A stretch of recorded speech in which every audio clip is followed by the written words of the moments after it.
উঠে সকালে উঠে পড়তে আসি, পড়ে এসে বাড়ি গিয়ে খেয়ে নিয়ে স্কুলে যাই। আবার বিকেলবেলা এসে বিকেলবেলা এসে স্কুলে এসে দিকে পড়াতে সেগুলো পড়ে বাড়ি গিয়ে পড়ি। তুমি ঘুমাও কটায়? আমি 10টা বেজে যায়। রাত 10টা।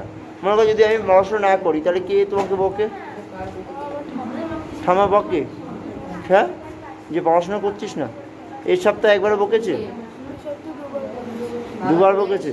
এমনি পড়ো তুমি হচ্ছে নর্মাল যদি ঠাম্মা না বকে ক ঘন্টা পড়ো? কেউ তোমার খাতাপত্র চেক করে? ঠাম্মা মাঝে মাঝে চেক করে। ঠাম্মা চেক করে? ঠাম্মা বোঝে কোনটা?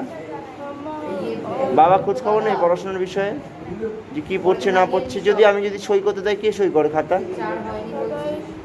বাবা সই করছে, যখন বাবা সই করে না তখন ঠাম্মা করে।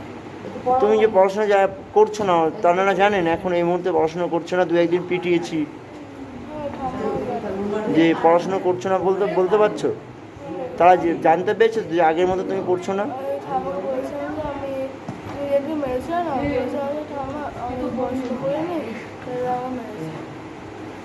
তুমি বলোনি যে অনেক পড়াশোনা করতে হবে?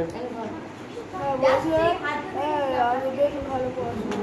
না হচ্ছে না। আগে যখন তুমি প্রথম এসেছিলে কত সুন্দর পড়া পাচ্ছিলে, হ্যাঁ কি না? এখন সেটা পাচ্ছে না কেন? আর ওই সৌম্যের পাশে বসে বসে সব দেখে দেখে লেখো, এটা সবাই ভেঙায় তোমারে। ওই সৌম্য আসেনি, ও আর পারবে না, জানো তুমি এটা? পেছনে ভেঙায়।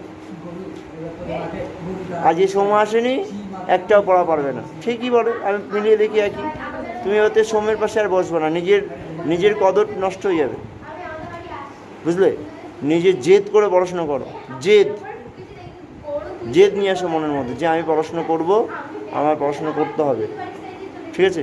এবার থেকে ভালো করে পড়াশোনা করো, আর ফাঁকি দিও না। প্রতিদিন অঙ্ক করবা, ইংলিশ করবা, বাংলা করবা, আর 5 থেকে 6 ঘন্টা পড়বা, ঠিক আছে?